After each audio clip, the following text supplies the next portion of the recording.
2024 এর গণ অভ্যুত্থান ও ডিপ স্টেট। প্রবন্ধটি লিখেছেন ডক্টর মোহাম্মদ এনামুল হক। ইতিহাস কখনো কখনো রক্ত দিয়ে লিখিত হয়, কিন্তু রাষ্ট্র সবসময় সেই রক্ত পড়তে জানে না। 2024 সালের গণ অভ্যুত্থান প্রায় 2000 শহীদের আত্মাহুতি ও হাজার হাজার মানুষের পঙ্গুত্ব বাংলাদেশের রাজনৈতিক অভিধানে একটি নতুন শব্দ যুক্ত করেছিল, নতুন আশা।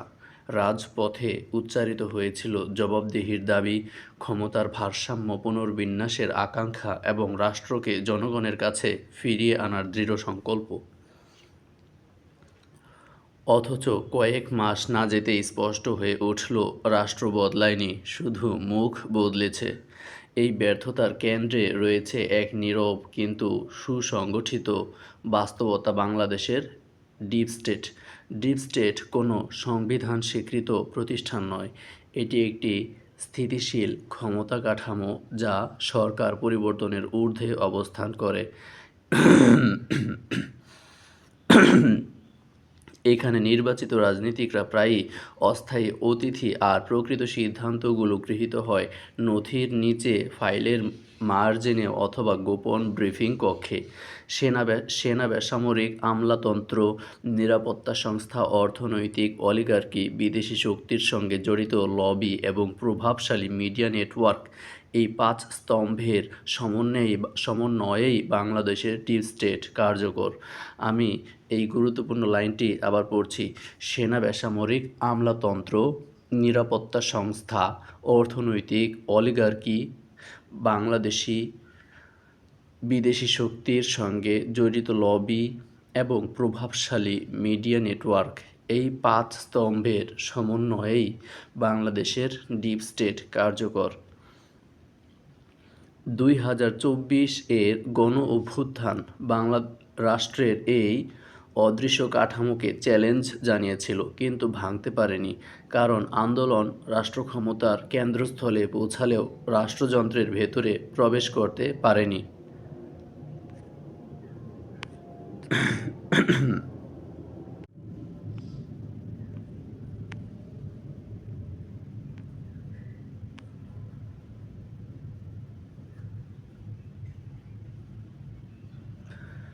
ক্ষমতা হস্তান্তরের নাটক মঞ্চস্থ হলো, অথচ প্রশাসনিক ধারাবাহিকতা অক্ষুণ্ণ থাকল।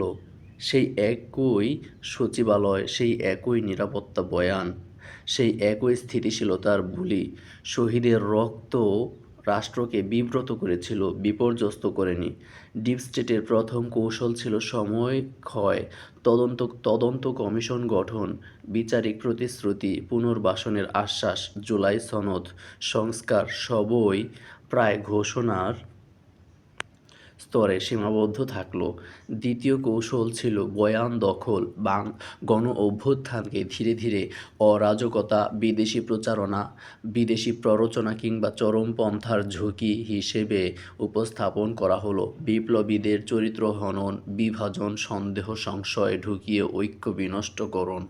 মিডিয়ার একাংশ নীরব রইল, সুযোগের অপেক্ষায় থাকলো, আরেকাংশ কোনো কোনো দল ও রাষ্ট্রের ভাষ্যকে শিরোনাম বানালো।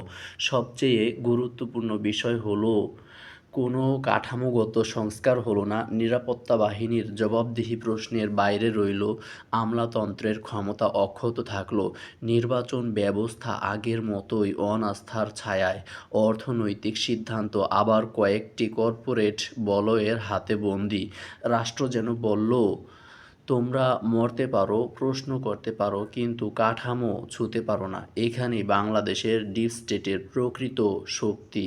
এটি প্রকাশ্যে দমন করে না সবসময়, বরং শোষণ করে প্রত্যাশাকে, ক্লান্ত করে প্রতিরোধকে, বিপ্লবের ভাষাকে রূপান্তর করে প্রশাসনিক গদ্যে। রাজপথের স্লোগান ঢুকে পড়ে মন্ত্রণালয়ের নোটশিটে, নির্বিষ হয়ে। 2024 এর গণ অভ্যুত্থান প্রমাণ করেছে বাংলাদেশে জনগণ এখনও ইতিহাসের চালিকা শক্তি, কিন্তু একই সঙ্গে এটিও প্রমাণিত হয়েছে রাষ্ট্রের ভেতরে এমন এক শক্তি রয়েছে যা গণরায়কে সহনীয় সীমার বাইরে যেতে দেয় না। এই শক্তি কোনো দলের একচেটিয়া সম্পত্তি নয়, কোনো দলের একচেটিয়া সম্পত্তি নয়। দল আসে যায়, ডিপ স্টেট থেকে যায়। এই বাস্তবতা স্বীকার না করলে শহীদদের রক্ত শুধু স্মৃতিস্তম্ভে সীমাবদ্ধ থাকবে।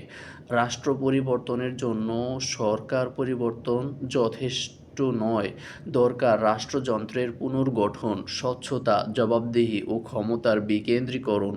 নতুবা প্রতিটি গণ-অভ্যুত্থান শেষ হবে একই প্রশ্নে, এত রক্তের পরও কেন কিছুই বদলালো না? ২০২৪ আমাদের শিখিয়েছে স্বপ্ন দেখানো যায়, কিন্তু কাঠামো না ভাঙলে স্বপ্ন রাষ্ট্রে রূপ নেয় না। ডিপ স্টেট ভাঙতে হলে আবেগের বিস্ফোরণ বা স্লোগান নয়, প্রয়োজন দীর্ঘস্থায়ী সংস্কার ও রাজনৈতিক সংযমের সাহস। ডিপ স্টেট ভাঙার অর্থ রাষ্ট্রকে দুর্বল করা নয়, বরং রাষ্ট্রকে তার মালিকের কাছে, জনগণের কাছে ফিরিয়ে দেওয়া। বাংলাদেশের অভিজ্ঞতা বলে, ক্ষমতার পালাবদল যতই নাটকীয় হোক না কেন, কাঠামো অক্ষত থাকলে রাষ্ট্র বদলায় না। ২০২৪ সালের গণ-অভ্যুত্থান সেই নির্মম সত্য আবার স্মরণ করিয়ে দিয়েছে। রাজপথ রক্তে রঞ্জিত হয়েছে, জনমনে নতুন প্রত্যাশা জন্মেছে, অথচ রাষ্ট্রযন্ত্র প্রায় নির্বিকার থেকেছে। কারণ ডিপ স্টেট বিপ্লবকে সহ্য করতে জানে, কিন্তু সংস্কারকে ভয় পায়। এই অদৃশ্য শক্তির প্রধান অস্ত্র হলো নিরাপত্তা বয়ান। জাতীয় স্বার্থ ও স্থিতিশীলতা শব্দ দুটি বহুদিন ধরেই নাগরিক অধিকার খর্ব করার বৈধ ভাষা হয়ে উঠেছে। ডিপ স্টেট ভাঙতে হলে প্রথমেই এই একচ্ছত্র বয়ানকে প্রশ্নের মুখে ফেলতে হবে। নিরাপত্তা রাষ্ট্রের ধারণা থেকে নাগরিক রাষ্ট্রের ধারণায় উত্তরণ ঘটানো ছাড়া কোনো টেকসই পরিবর্তন সম্ভব নয়। রাষ্ট্রের নিরাপত্তা তখনই টেকসই হয় যখন নাগরিক স্বাধীনতা সুরক্ষিত থাকে। এই মৌলিক সত্যকে নীতিগতভাবে স্বীকার করতে হবে। বাংলাদেশে ডিপ স্টেটের আরেকটি গভীর শেকড় আমলাতান্ত্রিক ক্ষমতার ধারাবাহিকতা। সরকার আসে যায়, কিন্তু প্রশাসনিক সংস্কৃতি অপরিবর্তিত থাকে। সিদ্ধান্ত গ্রহণের কেন্দ্রে নির্বাচিত প্রতিনিধির বদলে ফাইল ও নোটশিট যখন চূড়ান্ত সত্য হয়ে ওঠে, তখন গণতন্ত্র আনুষ্ঠানিকতায় পর্যবসিত হয়। এই বাস্তবতাকে ভাঙতে হলে আমলাতন্ত্রকে জবাবদিহির কাঠামোর মধ্যে আনতে হবে। প্রশাসন হবে নীতির বাস্তবায়নকারী, নীতির মালিক নয়। এই সীমারেখা স্পষ্ট না হলে ডিপ স্টেট শুধু রূপ বদলাবে, বিলুপ্ত হবে না। নির্বাচনী ব্যবস্থার প্রশ্ন এড়িয়ে ডিপ স্টেট ভাঙার আলোচনা অসম্পূর্ণ। দুর্বল, প্রশ্নবিদ্ধ বা নিয়ন্ত্রিত নির্বাচন ডিপ স্টেটের সবচেয়ে বড় রক্ষাকবচ। যখন জনমতের প্রকৃত প্রতিফলন ঘটে না, তখন অদৃশ্য শক্তির জন্য বৈধতার সংকট তৈরি হয় না। তাই নির্বাচন প্রশাসনিক প্রকল্প নয়, গণতান্ত্রিক প্রক্রিয়া হিসেবে পুনরুদ্ধার করাই ডিপ স্টেট ভাঙার অন্যতম পূর্বশর্ত। অর্থনৈতিক ক্ষেত্রেও ডিপ স্টেটের প্রভাব সুস্পষ্ট। কয়েকটি কর্পোরেট ও আর্থিক বলয় যখন রাষ্ট্রনীতির নেপথ্য প্রণেতা হয়ে ওঠে, তখন রাজনীতি জনস্বার্থ থেকে সরে গিয়ে সুবিধাভোগী গোষ্ঠীর হাতিয়ারে পরিণত হয়।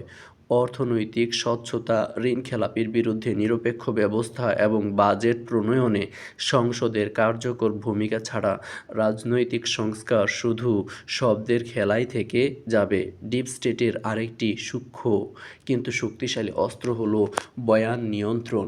কোনটি দেশপ্রেম, কোনটি রাষ্ট্রবিরোধিতা, এই সংজ্ঞা নির্ধারণের ক্ষমতা যার হাতে থাকে, রাষ্ট্র কার্যত তারই দখলে যায়। মিডিয়াকে আর্থিক ও প্রশাসনিক চাপে রেখে, সমালোচনাকে সন্দেহের চোখে দেখে যে রাষ্ট্র চলে, সে রাষ্ট্র নিজেই নিজের ভবিষ্যৎ সংকুচিত করে। ডিপ স্টেট ভাঙতে হলে প্রশ্ন করার অধিকারকে রাষ্ট্রের শক্তি হিসেবে মেনে নিতে হবে, দুর্বলতা হিসেবে নয়।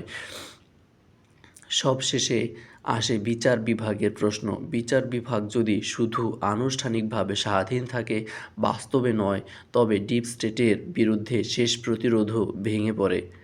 বিচারহীনতা সংস্কৃতি ডিপ স্টেটের জন্য অক্সিজেনের মতো কাজ করে। স্বচ্ছ নিয়োগ, রাজনৈতিক মামলার দ্রুত নিষ্পত্তি এবং রাষ্ট্রযন্ত্রের কর্মকাণ্ডে বিচারিক নজরদারি ছাড়া এই অক্সিজেন বন্ধ করা যাবে না। বাংলাদেশে ডিপ স্টেট ভাঙা সম্ভব, তবে তা কোনো একদিনের ঘটনায় নয়।